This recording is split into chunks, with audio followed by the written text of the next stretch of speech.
Imagine buying a piece of cardboard for $5 and then later selling it for thousands.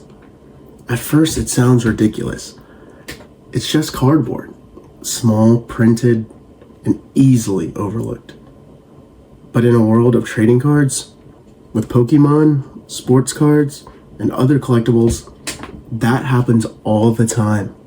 And when people hear that, they usually ask the same question. Why would anyone pay that much for a card? And I used to ask the same exact thing.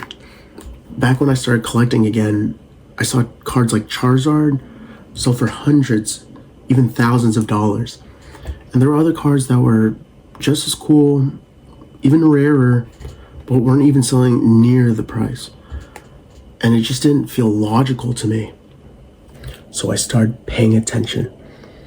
I started watching sales, looking at auctions, and learning how collectors actually talked about value. And I started noticing patterns for what people cared about, what they ignored, and what actually drove the prices. And what I realized was this: people aren't just buying the card. People are buying what the card represents. And the value of a trading card is not determined by condition alone, but by a combination of grading systems, cultural significance, and community-driven demand. To understand this, we need to look at the system and how it actually works. Trading cards exist within a structured discourse community. Collectors don't just randomly assign value, they use shared language and systems.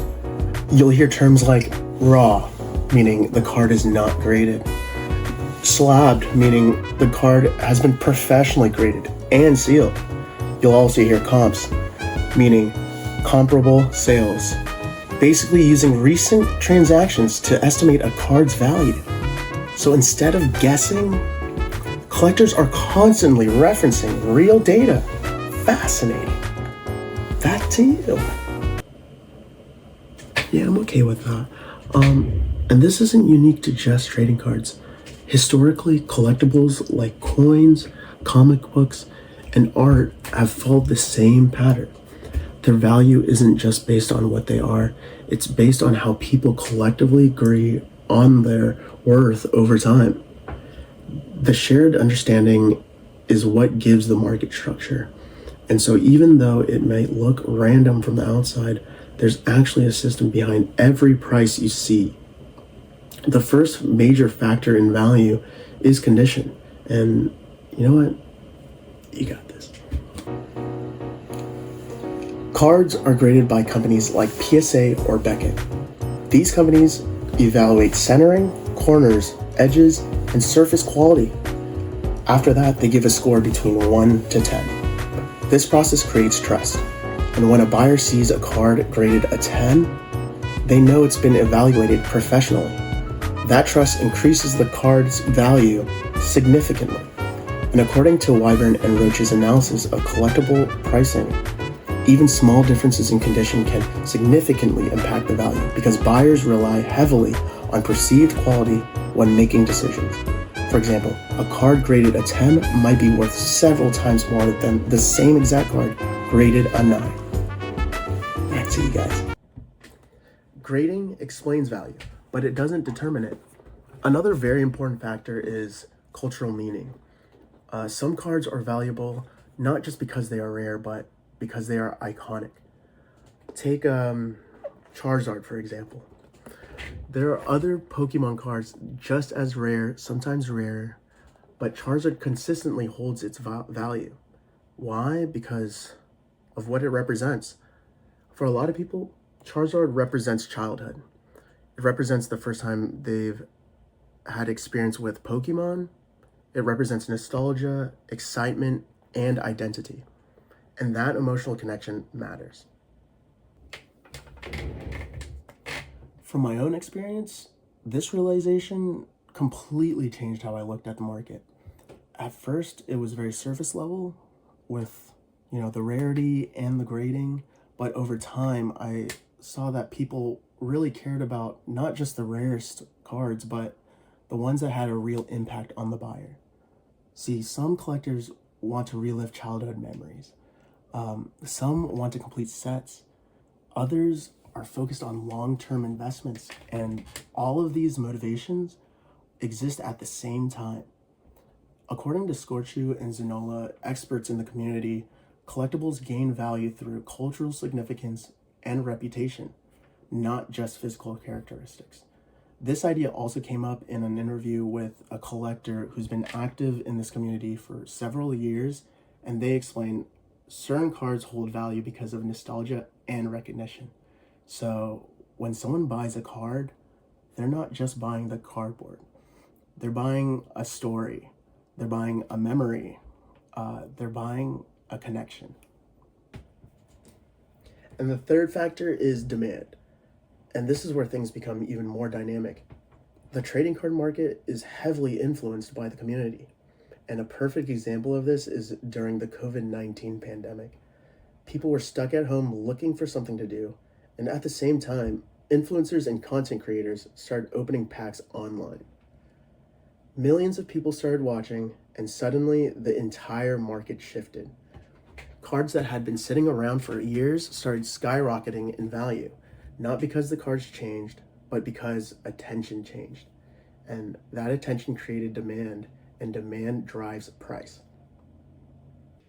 According to Shaniv and his colleagues, collectible markets are heavily influenced by demand trends and investor behavior, meaning prices often rise because of popularity rather than intrinsic value. And then this creates a feedback loop. The more people talk about a card, the more people hear about a card, the more attention it gets. And the more attention it gets, the more people want it. And the more people want it, the higher the price goes.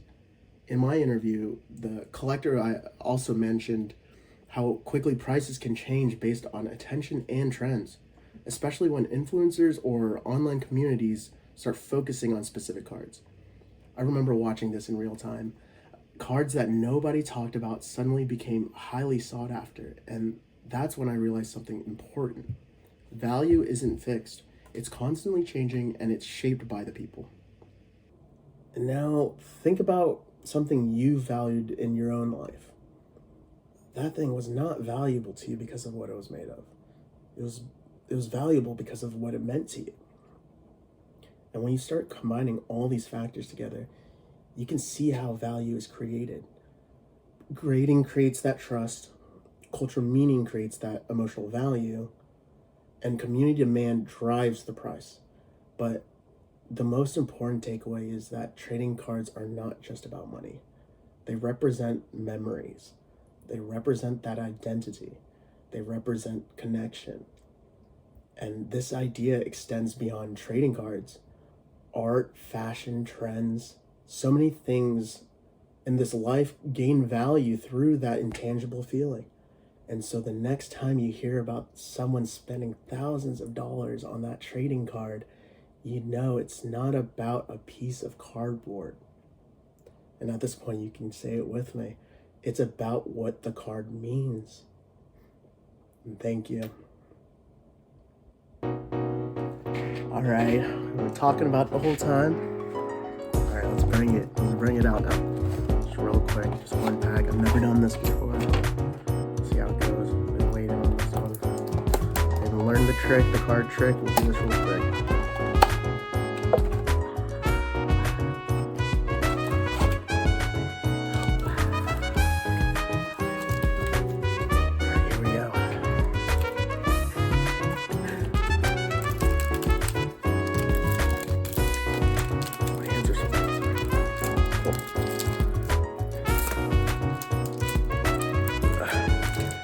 This is what it's all about. This is what it's all about. Oh my. Oh my. Oh. Okay, I got it. Boom.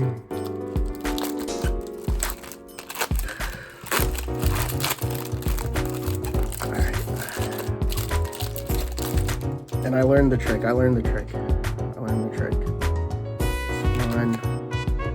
There's just one card.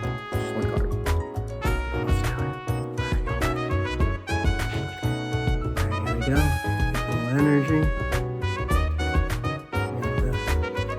card thing. Okay, cool. Sneasel.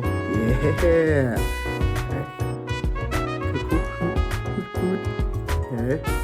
Alright, there's some hands. Oh, that's the boy. That's actually the homie. That's actually the homie. Okay, this dude don't know him. Okay, yeah. Okay, yeah. Okay. Oh, upside down. What? Okay. Yeah. Okay, I think the next one's the one that we care about. Wow. Wow. All right, thank you. Okay, I found out that pack was really bad. We'll do one more. Okay, this one will be faster. I got you.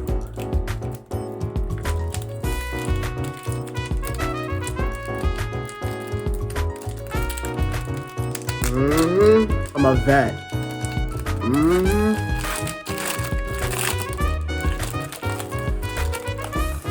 Okay, y'all know how to do it now. That's that one. That's that two. Alright, let's go for it. Alright, I won't mess up that first time too. I peeked that one in there. Alright, it's pretty good energy.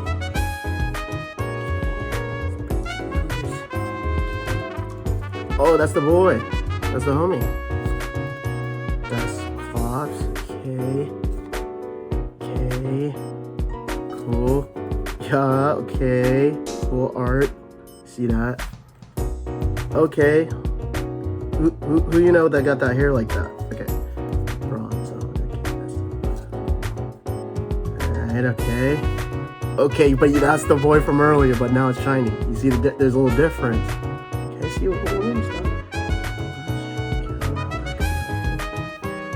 Yo, hold up. Chilling. Oh, that was it. Okay, yeah. Okay. Alright. That was it? Okay. Yeah. Alright, no more. Alright, thank you.